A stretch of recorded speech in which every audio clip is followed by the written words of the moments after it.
About babies and women, I don't think I can usefully say anything more.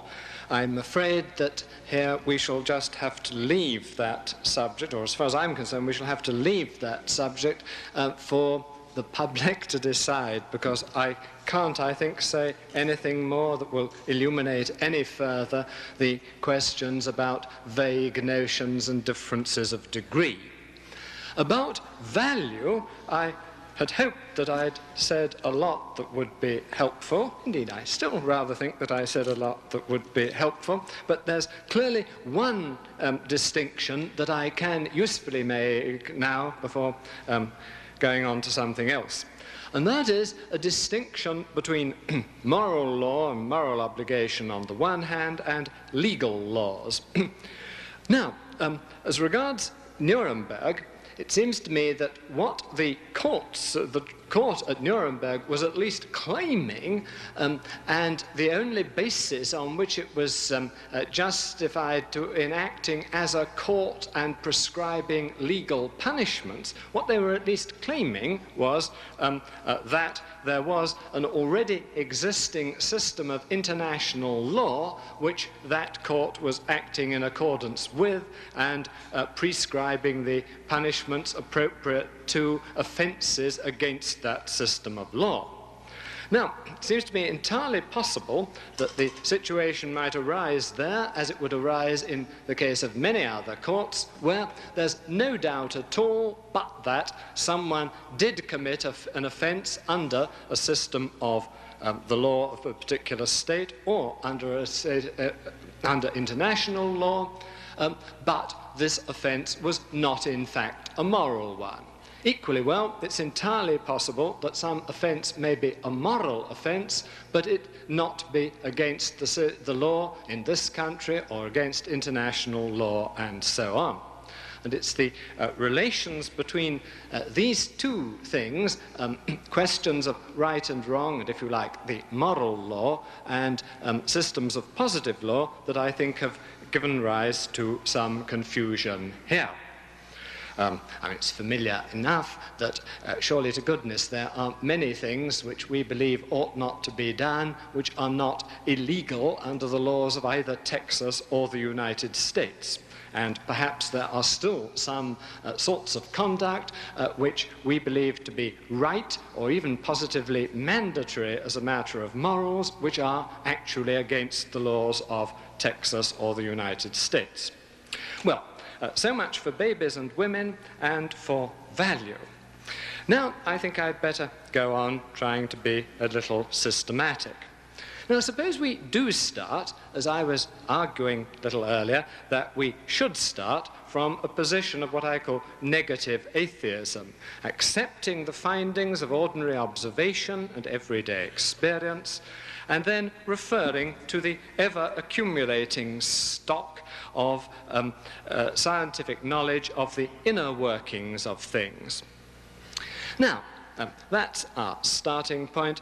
The question is, shall we, in addition to our beliefs about the things around us and our knowledge about the things around us, in addition to the things we believe because the scientists tell us, shall we, in addition to this, believe something else about a power additional to, somehow, behind the universe?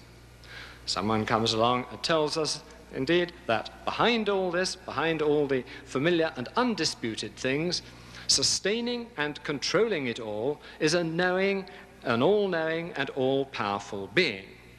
And he tells us, and furthermore, this being uses this earth as a veil of soul-making, so that after death the winners are awarded an eternity of bliss, the losers an eternity of suffering, and suffering infinitely worse than the worst earthly sufferings. Well, how do we begin to test this suggestion? I've already indicated the first obvious move to make here, but I'll go on about this again. The first thing, surely, to say about this is that there is a flagrant inconsistency between what is said about the goodness of this all-powerful being and what is said about his plans and arrangements for his creatures. There would also seem to me, a rather different matter, an inconsistency between what is said about his goodness and his power and the existence of a great deal wrong by anyone's standards, including those of the religious believer himself, a great deal wrong with this world.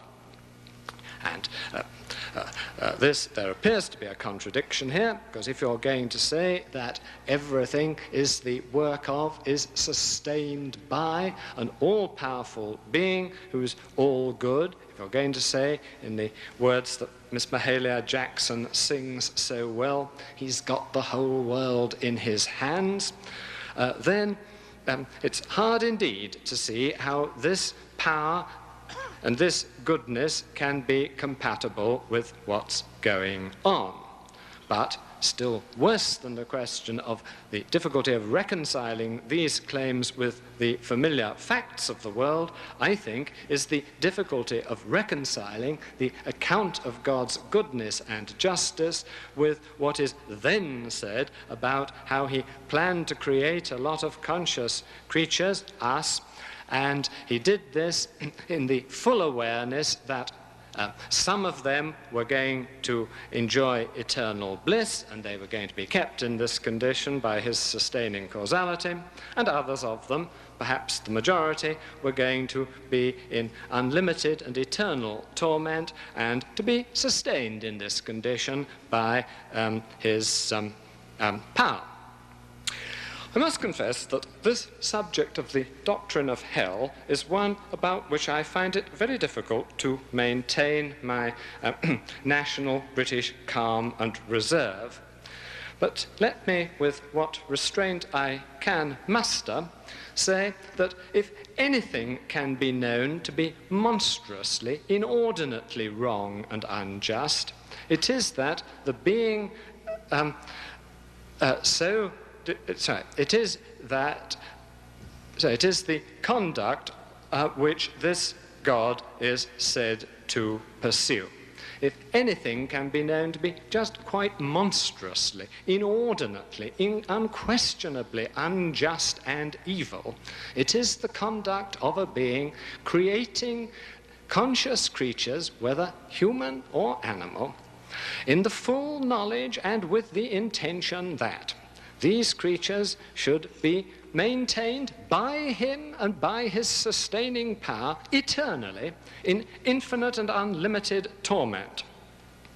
Well, I speak of this with what restraint I can muster, because if anything seems clear to me about good and evil, just and unjust, it's clear to me that this is monstrous. But of course, to say this is not to show that there is not a being with the power attributed to the Christian God who will in fact do these things. It's only to say that the conduct attributed to this God, the arrangements which it's said that he maintains, are totally inconsistent with the flattering descriptions it is proposed to apply to that being. And perhaps it's just worth saying, especially as we've been talking a lot about the desire to find some sort of authority behind good community standards and so on. I think because we've been saying these true and important things about human decencies, I think it's because this is so, we ought just to notice that it really is rather extraordinary to try to recruit such a nightmare monster as the God so described as some sort of guarantor of decent standards of compassion and so on. After all, on anyone's view, all the sufferings that have been described by Dr. Warren as outrageous and so on, and the deliberate production of those sufferings, which he has quite rightly described as absolutely outrageous and monstrous, these are supposed to be as nothing compared with the sufferings of hell going on forever. So, it does seem to me really, it's rather incongruous to try to recruit a being that you describe in this way, whose conduct and plans and intentions are described as involving all this, as some sort of guarantor of good moral standards, of notions of justice.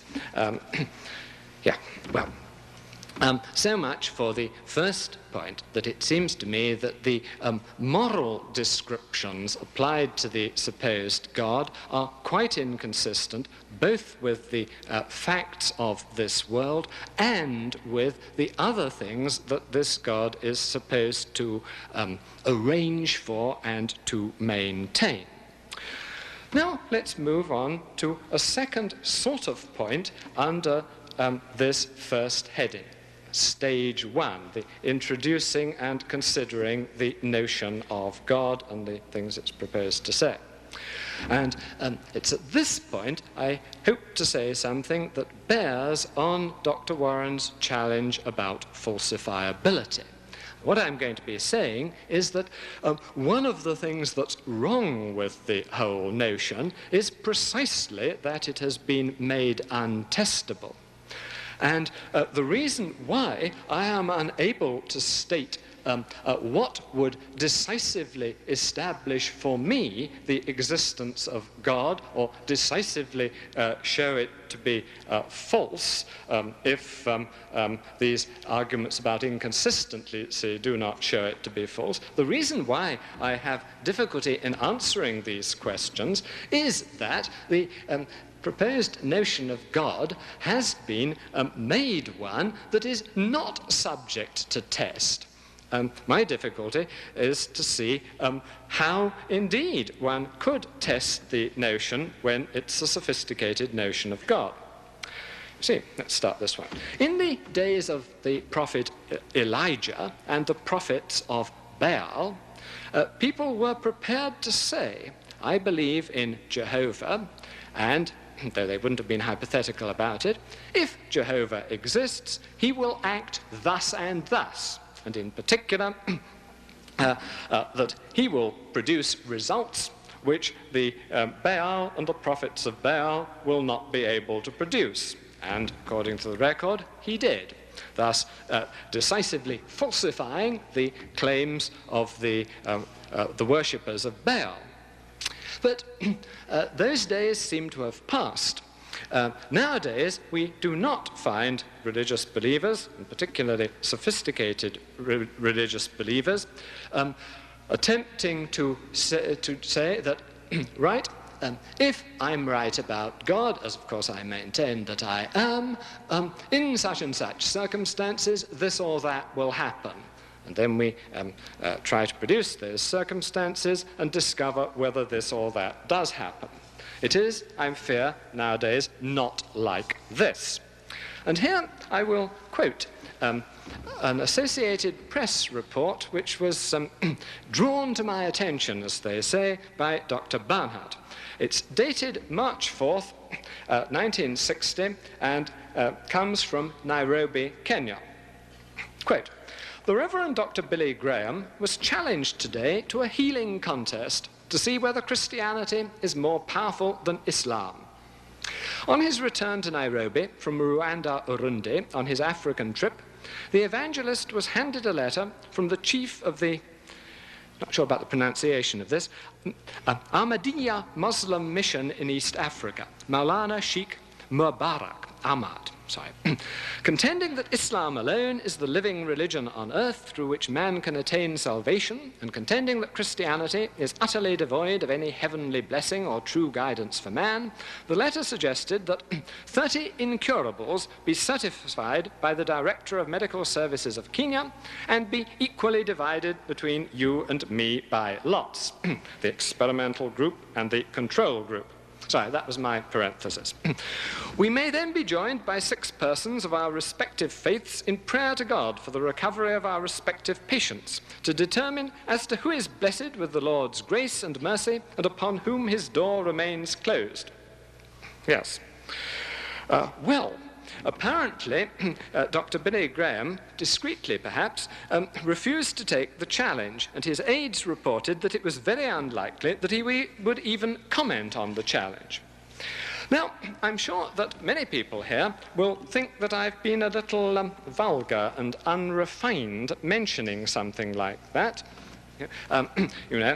We all know that questions about religion are not to be settled in this experimental way, as apparently they were settled in the days of the priests of Baal.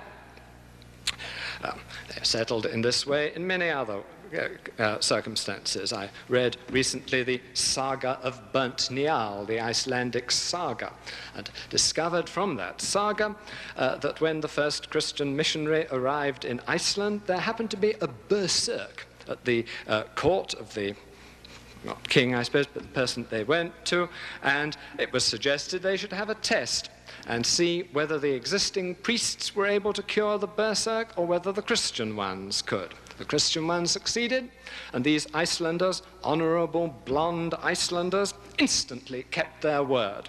Well, to mention this sort of thing is, I know, felt to be a little vulgar nowadays. Well, vulgar or not, I'm afraid it's important to the issue. Because, if you specify your suggestion about the existence of God, that it's improper and impossible to make any tests that would be regarded as relevant, there's a price to be paid for this, and the price to be paid is that you're no longer saying or implying something clear-cut and definite of the sort that is implied by other hypotheses that might be offered.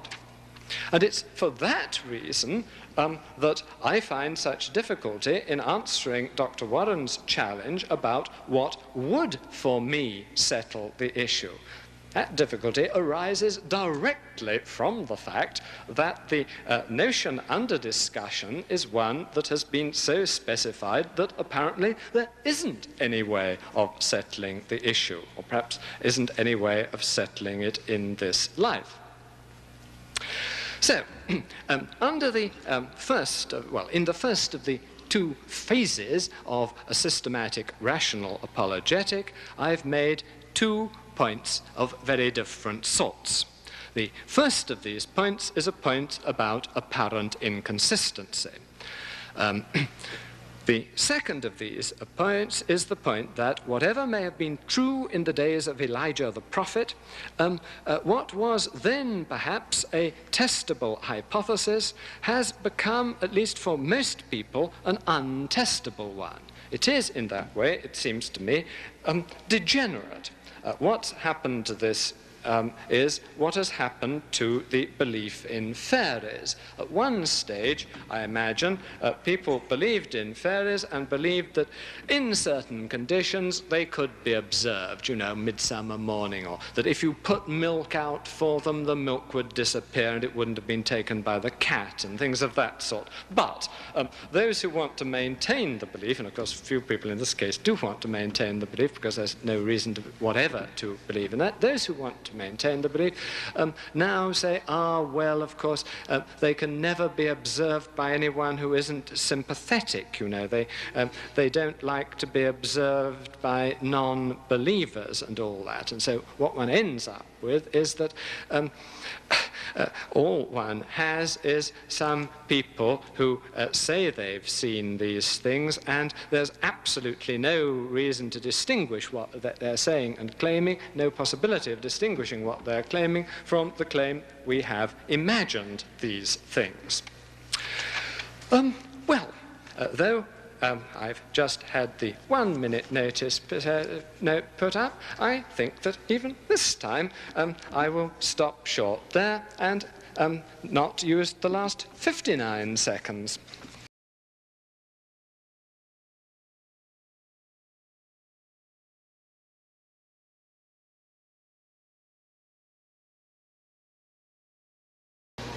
Dr. Flew, gentlemen moderators, ladies and gentlemen, I'm before you now for the second speech of this session tonight to reply to what you just heard from my honorable opponent.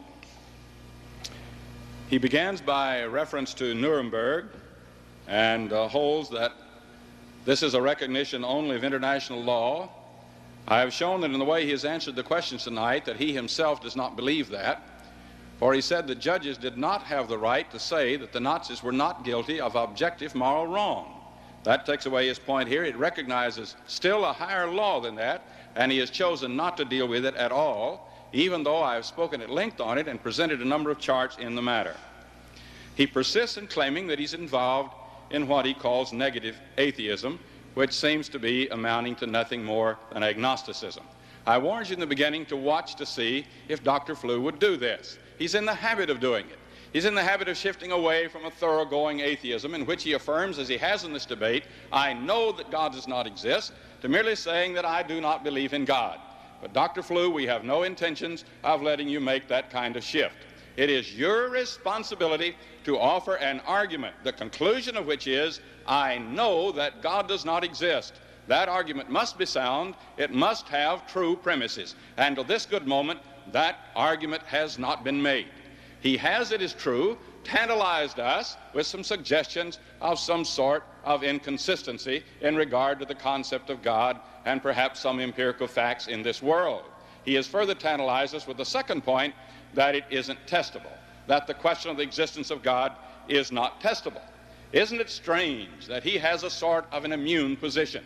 When I ask him the first two questions tonight regarding what would have to have occurred or to occur in order to prove that your proposition is false, there is absolutely no relevance whatever. You see, his proposition, his position is immune. When we ask him what is the status of your falsifiability principle, what would have to happen or to occur to falsify the principle upon which you build your whole case, he's as silent as the stars. There's absolutely nothing he can say about it. You see, he's invented something that applies only to theism. Now, all that he has said in this discussion so far, in this last speech, was the matter of the problem of evil and the fact, or the alleged fact, of the principle of falsification. Now I want then to deal with the problem of evil, and Dr. Flew, I still want to insist that I'm not going to make your argument for you. I am going to deal with the problem of evil to a certain point, but I'm not going to say here's the first premise, here's the second premise, and therefore this follows. That is your responsibility. You have one more speech and a minute and a half rejoinder in which to do it, and if you do not do it, you will have let 8 speeches go by without giving one single argument comprised of premises and a conclusion. It is not enough to simply throw out statements. There's a very fine statement found in the book Critical Thinking by Professor Max Black, professor of logic at Cornell University, in which he quotes Isaiah's stamp to this effect, that 400 pages of crowded fact and argument may deceive the very elect, but when reduced to a 3-line syllogism will lay bare the bones of the argument and expose the fallacious reasoning involved in it. Is that the reason why this learned man who knows logic as well as he does has not to this good moment given us one single precisely formulated logical argument? I suggest to you that all of us ought to be becoming suspicious that such is the case. Now, I am going to say this much about the problem of evil.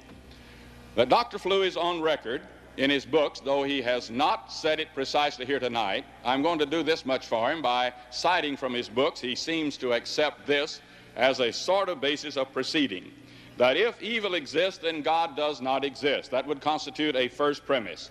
Evil exists, therefore God does not exist. But let us note how easily this argument is refuted. First of all, his first premise is false. If the evil referred to is real objective evil, and not just a matter of taste or opinion, then the premise should read, if evil exists, then God exists, because you cannot have objective moral law in the way that I've already explained unless there is the eternal ultimate good.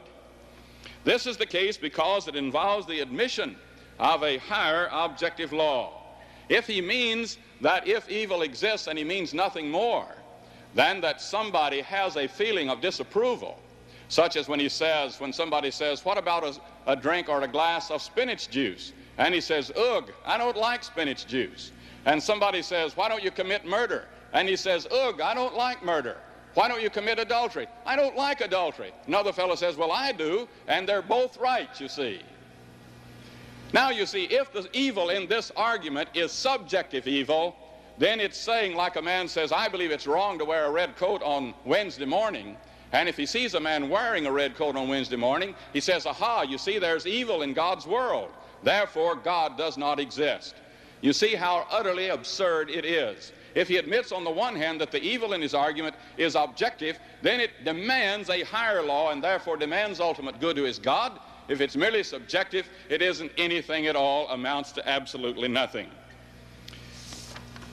His second premise is true, that is, that evil exists, and I will insist that it is real objective evil. But Flew involves himself in contradiction in connection with it.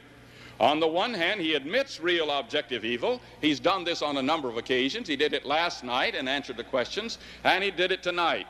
To admit real objective evil is to get it beyond the mere function of a human mind. And yet he throws himself into utter self-contradiction when he admitted last evening that no value existed until human beings were in the world. Now, Dr. Flew, if there was no value until there were human beings, it follows, it absolutely has to follow, that evil is nothing but a function of a human mind. It's nothing but a like or a dislike. And my friend, you'll never extricate yourself from that dilemma. On the other hand, he has argued that subjective evil is adequate. His atheistic position implies only subjective evil. Bear in mind now that he holds at one time nothing existed but dead matter, rocks and dirt. That's all there was. There was nothing of value. But along comes a time when there's a human being. He's already said, oh, Dr. Flew, you haven't rid yourself of the woman and the baby. No, no, not by a long shot. You have admitted, note this carefully, he has admitted, here is something non-human. He says it has never occurred. No human being now living, no human that has ever lived in the past was transformed from something that was non-human into being human. That simply has not occurred, never has occurred, he said. He further said that there is not any person now living who was born after being begotten by a male ape or some other non-human being and born of a female ape or some other non-human female, not now living or any person who ever did. I indicated to him, I showed him that the case that these are the only two possibilities even conceivable of transformation or of birth. He now has admitted that both of them have never occurred. Therefore, it's impossible that any human being has ever come from any way other than a human being except to begin by a miraculous way. And therefore, the whole doctrine of atheism has gone by the board. Now, this is the reason why Dr. Flew has avoided this question, though it does him no good because of the way he answered the other question. It actually has become moot to a certain degree because he has admitted, I do not see how any of his atheistic colleagues can now advance or endorse him in this matter, because he has completely given up the atheistic position by admitting that there is absolutely no way that human beings have come into this world by evolution. Now, a summary then on the argument that Dr. Flew has made on, not argument, that's giving it far too high a status, but the suggestions that he has made, the hints, the promises that he's made in connection with the problem of evil. I have shown that taking this from his book, which I tired of waiting for him to give, his first premise is simply false, and his second premise is contradictory and inconsistent with his own position, and the argument therefore should read that if evil exists, then God exists. Evil exists, that is moral objective, real moral objective evil, therefore God exists. Now, if he wants to go further into the problem of evil, I shall be ready for him. I shall be anxious for him to do so. Now the other matter, the matter of falsification. I want to turn to a chart number 19H. Well, let's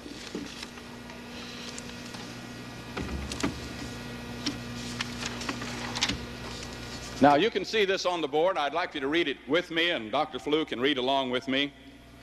In this debate, my proposition is, I know that God does not exist. Now, that's not under discussion tonight, but it will be tomorrow night, and I've asked him a question about it.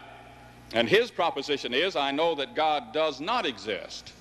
Now I ask him this question tonight: what would convince you, what would have to occur or to have occurred to convince you that your proposition is false?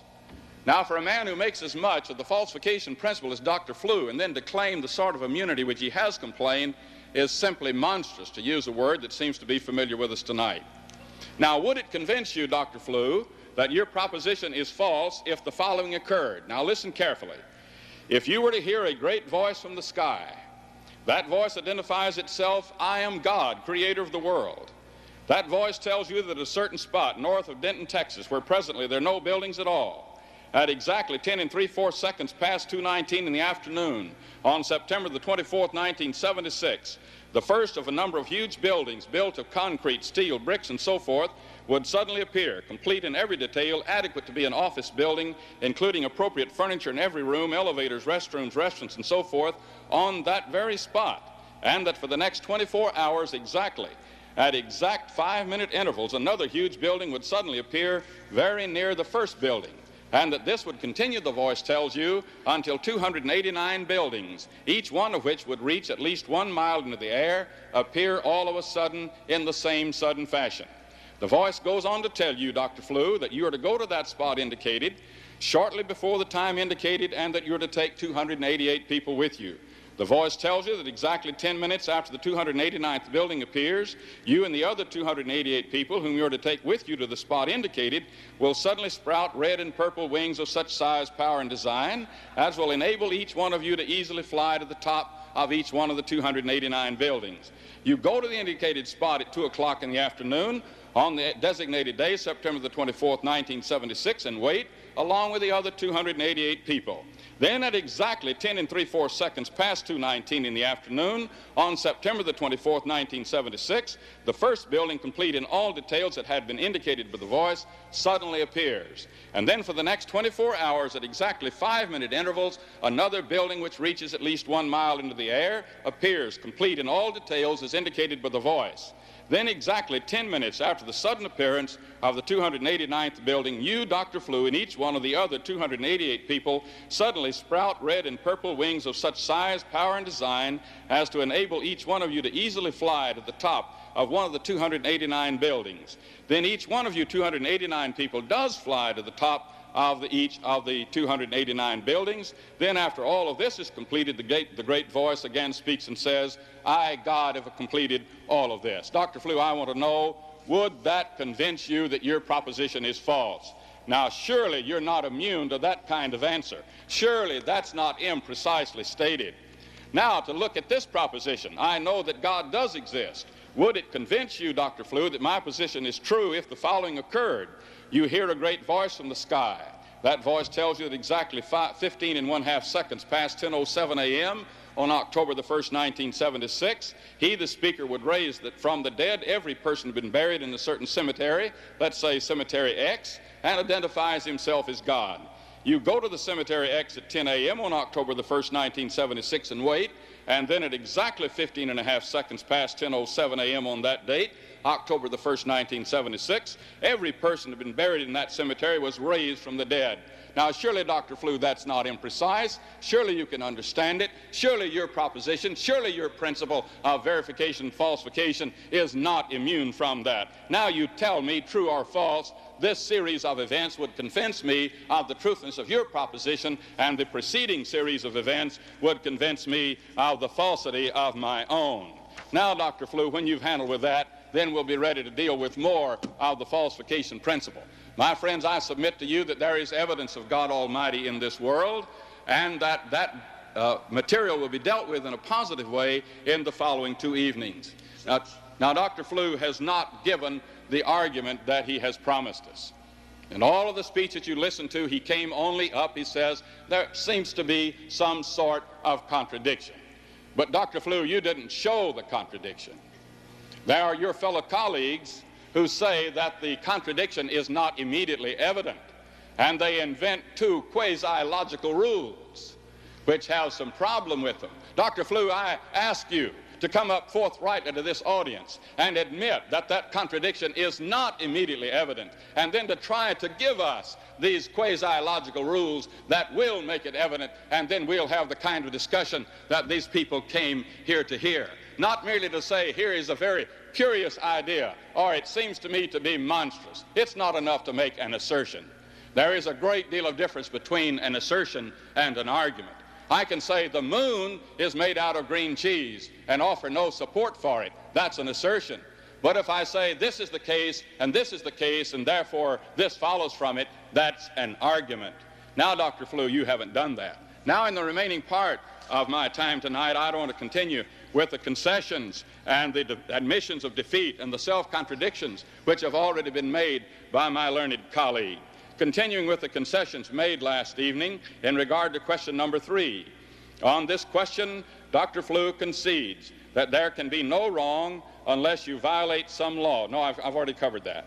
Question number 5. In regard to this question, Dr. Flew concedes that you can deduce from empirical fact the state of affairs that is transcendent of the universe. I discussed that briefly at the end of the last time. What I want to re-emphasize is that this constitutes an admission that you can reason from empirical fact of this world to the state of affairs that is transcendent of the world. He therefore has admitted the basic thrust of the theistic argument.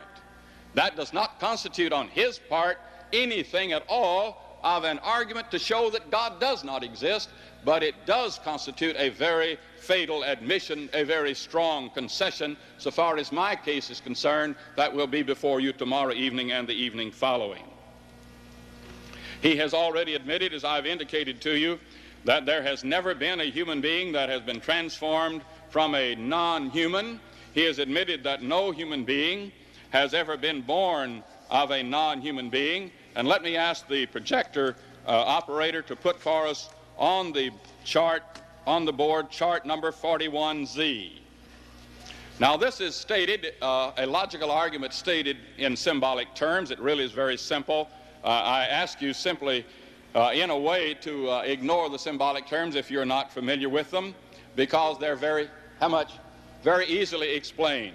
You'll notice the first line, I've indicated what is called strong disjunction. Now, that means that one of the propositions is true and the other is false. The C and the E stand for statements or propositions, and it means men or women or human beings owe their origin either to creation or to evolution.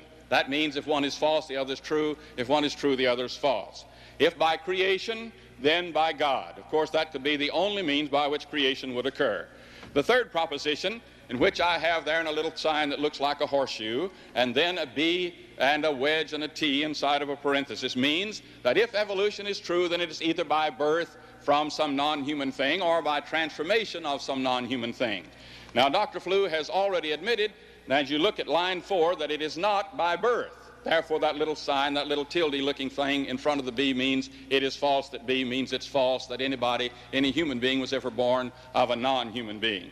And then the next one, point 5, the not T means that no human being ever came into being by being transformed from some ape or some other non-human being. Therefore, the sixth line, by conjunction, putting those two together, you have it is false that human beings came in the world by birth from non-human things, or they were transformed by some non-human thing. And then by what we call De Morgan's theorem, we have the combination or the transition into it is false that either that human beings are here either by birth from non-human or by transformation by non-human.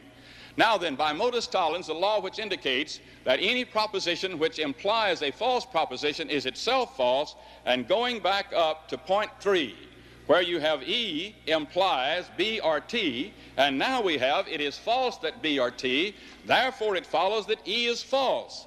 Therefore, by admitting neither by birth nor by transformation, Dr. Flew has admitted that evolution is false. And since we have it go back to number 1, the strong disjunction, it means that creation is the case, and therefore God is the originator of man. Today, Dr. A.G.N. Flew has held to the atheistic position in his affirmation, I know that God does not exist. Dr. Thomas B. Warren has defended God's existence as the negative disputant. The Churches of Christ are not only committed to the existence of God, but are also committed to the restoration of New Testament Christianity.